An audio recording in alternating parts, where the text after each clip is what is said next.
El umbral hermético, sabiduría antigua para mentes despiertas. Queridos amigos, sean bienvenidos nuevamente a El umbral hermético. En episodios anteriores hemos explorado el hermetismo, el Kybalión, el árbol de la vida y el tarot. Hoy cruzaremos un umbral aún más antiguo. Viajaremos hacia una tradición que surgió hace más de 2500 años en tierras de la antigua Persia. Una enseñanza que influyó profundamente en la manera en que la humanidad comprendía conceptos como la verdad, la mentira, el libre albedrío, el juicio moral y el destino del alma.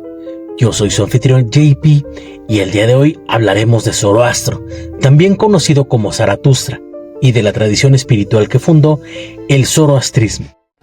Una religión tan antigua que muchos historiadores la consideran una de las raíces invisibles de gran parte del pensamiento religioso occidental.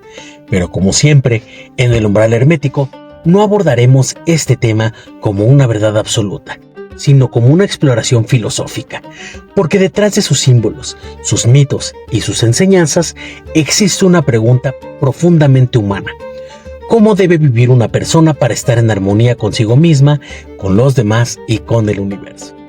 La figura de Zoroastro permanece envuelta en misterio. Ni siquiera los historiadores coinciden sobre la época exacta en la que vivió. Algunos lo sitúan alrededor del año 1500 a.C. Otros consideran que pudo haber vivido entre los siglos 7 y 6 antes de nuestra era. Lo que sí parece claro es que fue un reformador espiritual que transformó profundamente la religión de la antigua Persia.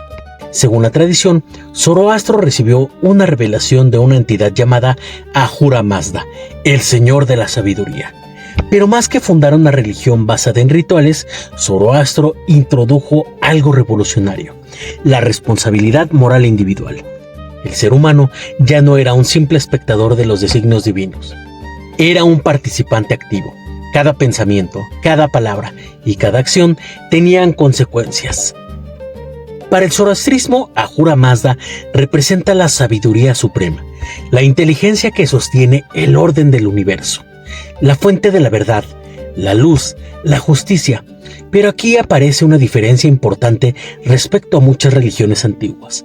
El centro del mensaje no es el temor, es la elección. El ser humano posee libertad, puede colaborar con el orden universal o actuar contra él. La espiritualidad zoroastriana está profundamente vinculada con la ética. La verdadera devoción no consiste únicamente en rezar, consiste en vivir correctamente. Uno de los conceptos más importantes del zoroastrismo es la oposición entre Asha y Drug. Asha representa verdad, justicia, orden, armonía. Drug representa mentira, corrupción, caos y engaño. Sin embargo, debemos evitar interpretarlo como una simple lucha entre héroes y villanos, porque el verdadero campo de batalla no está fuera, está dentro de cada ser humano. Cada decisión fortalece uno de esos principios y cada acto contribuye a construir orden o caos. La pregunta no es solamente ¿existe la verdad? La pregunta es ¿qué estoy fortaleciendo con mis acciones? Entonces, existe una pregunta que ha acompañado a la humanidad desde tiempos inmemoriales. Si existe el bien, ¿por qué existe el mal? Si existe la verdad, ¿por qué existe la mentira? El zoroastrismo fue una de las primeras tradiciones en formular esta cuestión de manera sistemática, y lo hizo a través de dos principios fundamentales: Ahura Mazda y Angra Mainyu. Ahura Mazda representa la verdad, la sabiduría, la creación del orden, mientras que Angra Mainyu representa el engaño, la destrucción, la confusión y el caos. Pero muchos estudiosos consideran que no debemos entenderlos únicamente como entidades sobrenaturales. También pueden interpretarse como fuerzas presentes dentro de la experiencia humana, la capacidad de construir, la capacidad de destruir y el autoengaño, porque quizás la pregunta más importante nunca fue ¿dónde está el mal?, sino ¿cómo participa el ser humano en él? Entonces, si hubiera que resumir toda la filosofía zoroastriana en una sola enseñanza, sería la siguiente: buenos pensamientos, buenas palabras y buenas acciones. Este principio constituye el corazón del zoroastrismo, porque para Zoroastro la transformación comienza en la mente, después se manifiesta en el lenguaje y finalmente se convierte en acción. Es decir, no basta pensar correctamente, no basta actuar correctamente. La verdadera sabiduría debe reflejarse en la conducta, una idea sencilla pero profundamente revolucionaria. Junto a Ahura Mazda aparecen los llamados Amesha Spentas. Tradicionalmente son entendidos como emanaciones o atributos de la divinidad. Representan cualidades universales como buena mente, verdad, integridad, devoción, perfección e inmortalidad. Desde una lectura simbólica pueden interpretarse como virtudes que el ser humano debe cultivar dentro de sí mismo. No serían únicamente entidades externas, sino potencialidades internas, es decir, estados de conciencia. Una de las imágenes más conocidas en el zoroastrismo es el fuego, pero existe un error frecuente. Los zoroastrianos no adoran el fuego. El fuego es un símbolo, representa la luz de la verdad, la claridad mental, la conciencia, la pureza. Por eso los templos conservan llamas encendidas, no porque el fuego sea una divinidad, sino porque recuerda la presencia constante de la sabiduría. Y quizá, desde una perspectiva filosófica, el fuego representa algo aún más profundo, la capacidad humana de iluminar la oscuridad de la ignorancia. Ahora bien, hay una idea que atraviesa toda la enseñanza de Zoroastro, y es extraordinariamente moderna. El ser humano posee capacidad de elección. Esto puede parecer evidente para nosotros, pero en la antigüedad muchas culturas concebían la vida como algo determinado por el destino o por la voluntad absoluta de los dioses. Zoroastro introdujo una visión distinta. Cada persona es responsable de colaborar, ya sea con Asha o con Drug, con la verdad o con la mentira, con el orden o con el caos. Y aquí encontramos uno de los elementos más revolucionarios del zoroastrismo. La salvación no depende únicamente de rituales, depende de las decisiones cotidianas, porque cada pensamiento, cada palabra y cada acción construyen el mundo. Uno de los símbolos más fascinantes del zoroastrismo es el llamado puente Chimbat. Según la tradición, después de la muerte, cada alma debe atravesarlo. Para quien vivió conforme a la verdad, el puente se vuelve amplio y seguro. Pero para quien vivió mediante la mentira, se vuelve estrecho y peligroso. Más allá de las interpretaciones literales, el simbolismo resulta extraordinario, porque parece sugerir que cada persona termina encontrándose consigo misma. No es únicamente un juicio externo, es también una confrontación con la propia vida, con aquello que hizo, con aquello que evitó hacer y con aquello que decidió hacer. Y quizá por eso este símbolo continúa siendo tan poderoso, porque plantea una pregunta incómoda. Si hoy tuvieras que mirar honestamente toda tu vida, ¿qué encontrarías? Muchas religiones hablan del fin de los tiempos, pero el zoroastrismo posee una visión particular. Habla del Frashokereti, la renovación final de la creación. No se trata simplemente de destrucción, sino de restauración, purificación y renovación, es decir, la victoria definitiva de la verdad sobre la mentira.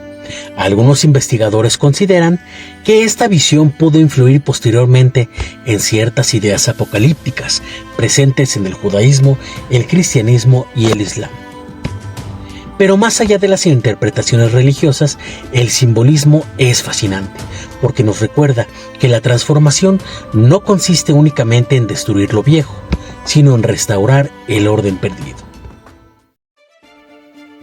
Ahora, existe una pregunta que ha intrigado a historiadores durante generaciones. ¿Influyó el zoroastrismo en otras religiones? Muchos investigadores consideran que sí, particularmente durante la convivencia entre los judíos y el imperio persa. Es después de este periodo cuando ciertas ideas comienzan a adquirir mayor relevancia. Por ejemplo, ángeles, demonios, juicio final, resurrección, recompensa y castigo. Después de la muerte, batalla cósmica entre fuerzas opuestas. Y aunque no existe consenso absoluto, las similitudes son notables y nos recuerdan algo importante. Las ideas viajan, se transforman y evolucionan. Si observamos las grandes religiones del mundo, encontramos puntos de encuentro sorprendentes. El zoroastrismo habla de la lucha entre verdad y mentira. El cristianismo habla de virtud y pecado. El islam enfatiza la lucha interior contra las pasiones. El budismo enseña que la ignorancia produce sufrimiento. El hinduismo habla del dharma como orden universal. Todas ellas parecen responder a una misma inquietud: ¿cómo debe vivir el ser humano? Pero también existen diferencias. Mientras que algunas religiones ponen en énfasis la fe o la salvación, el zoroastrismo insiste constantemente en la responsabilidad ética cotidiana. Es decir, no basta creer, hay que actuar. Y aquí surge una pregunta inevitable. ¿Qué puede enseñarnos hoy una tradición nacida hace más de 2000 años? Vivimos en una época donde la información circula más rápido que nunca, pero también la desinformación. Vivimos rodeados de tecnología, pero no necesariamente de sabiduría. Y quizá por eso las enseñanzas de Zoroastro siguen siendo tan relevantes, porque continúan girando alrededor de una pregunta esencial: ¿cómo distinguir la verdad de la mentira? No solamente en el mundo, sino dentro de nosotros mismos. Es por ello que aquí, en el umbral hermético, debemos hacer algo importante: cuestionar, porque el pensamiento crítico también forma parte del camino iniciático. Muchos autores presentan a Zoroastro como el origen de casi todas las grandes religiones posteriores, pero la realidad histórica es mucho más compleja. No existe evidencia definitiva que permita afirmar que todas esas doctrinas provienen directamente del zoroastrismo.